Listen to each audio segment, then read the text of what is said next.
Hello? Oh, bakit? Hino-hold up kasi ako ngayon. Eh, di takbuhan mo. Hindi pwede, nakatutok sa akin yung ice pick tsaka nadidinig ka ng hold upper, naka-loudspeaker ako. Hello, hold upper. Yes po.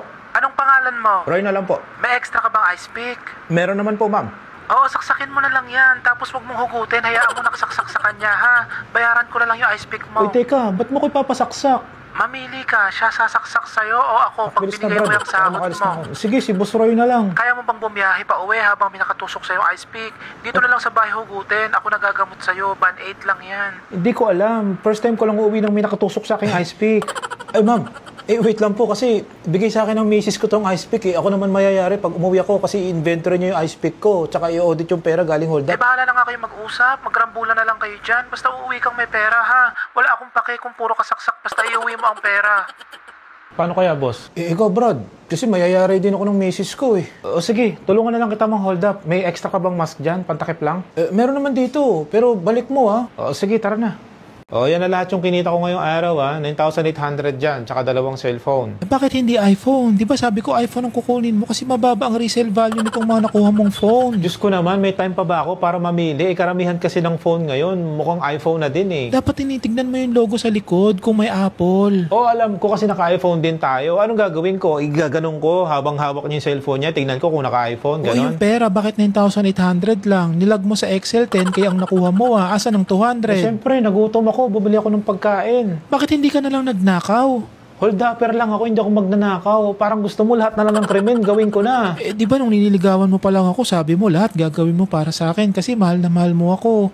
Nabawasan na ba ang pagmamahal mo sa akin? Hindi Alam mo naman lalong lumalalim yung pagmamahal ko sa'yo Hindi mo na nga ako dinedate alam mo namang busy lang ako sa trabaho ko, tapos sumasideline pa ako ng hold up. Sige, bukas na bukas din, magde-date tayo. Promise? Oo, lalabas lang ulit ako ngayon para mang-hold up, ha? Para di na magalaw yung bigay ko sa'yo, dagdag mo sa ipon natin yan. Hello? Oh, sino to? Hindi mo ako kilala, pero nakuha ko yung number mo online. Bakit? Ano kailangan mo? Hold up to. Ha? Hold up to, bingi ka ba, Brad? Ulit-ulit, Lupit ng hold up mo, Brad, True call? May nasaktan at minapala ka na ba dyan? Wait lang, di mo pa nga nadidinig yung sasabihin ko Mas masasaktan ka dito, kaya kung ako sa'yo, ipalalamove mo na sa akin yung cellphone at wallet mo. Bababa ko na to, si Raul. Hindi ka talaga gwapo, kaya ka lang pumugi sa paningin ng jowa mo dahil nakakatawa ka lang. Hoy, ano sinasabi mo? Nagkaka-crush pa din jowa mo sa mga totoong gwapo, Brad. Kaya lang siya nagstay sa'yo kasi matagal na kayo. Hoy, Brad, wag kung ano-ano sinasabi mo, Ipadala mo na, kundi sasaktan pa kita lalo. Wala akong ipapadala sa'yo. Ako yung crush ng jowa mo. Ha? Okay, nakakausap ng jowa mo, Brad. Inamin niya na sa akin, nakrush niya na ako. Pero di kami pwede dahil nga ayaw niyang masaktan ka. Pinagsasabi mo, Brad? Meron akong mga resibo dito, Brad. Follow mo ako sa mga social media accounts ko. Isasend ko sa'yo. Roy.holdupper666. Sige, patingin muna ako. I-book mo muna at send mo sa akin screenshot, pati picture ng wallet at cellphone mo na hawak ng rider. Ano, ayaw mo pa din? Alay niya sa akin yung kantang Hindi Tayo Pwede ng The Ones at Sana Dalawa Ang Puso Ko ni Jano Gibbs.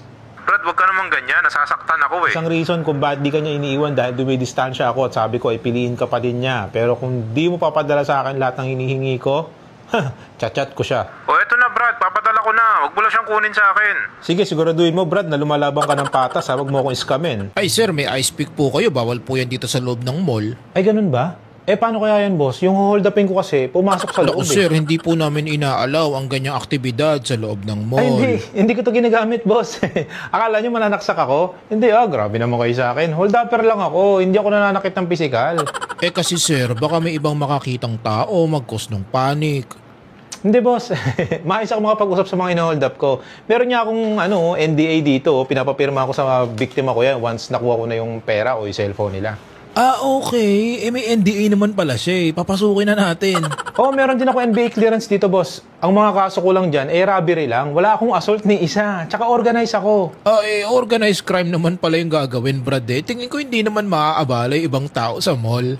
Boss, walang maabala, promise. Gusto nyo, boss, escort nyo na lang ako sa loob Kayo na maghawak nitong ice pick ko, tapos iabot nyo na lang sa akin once binulong ko na sa client ko yung hold up. Sige, ganun na lang. Kaysa naman siya pa yung magdala, di ba? Baka matanggal pa tayo sa trabaho. Thank you, boss. Pero layo-layo lang kayo sa akin, ha? Kasi baka pag masyado kayong dikit, pagtinginan tayo ng mga tao, didistansya na lang kami. Bawal din kasi yun, baka masita pa kami ng management. Okay, tara na.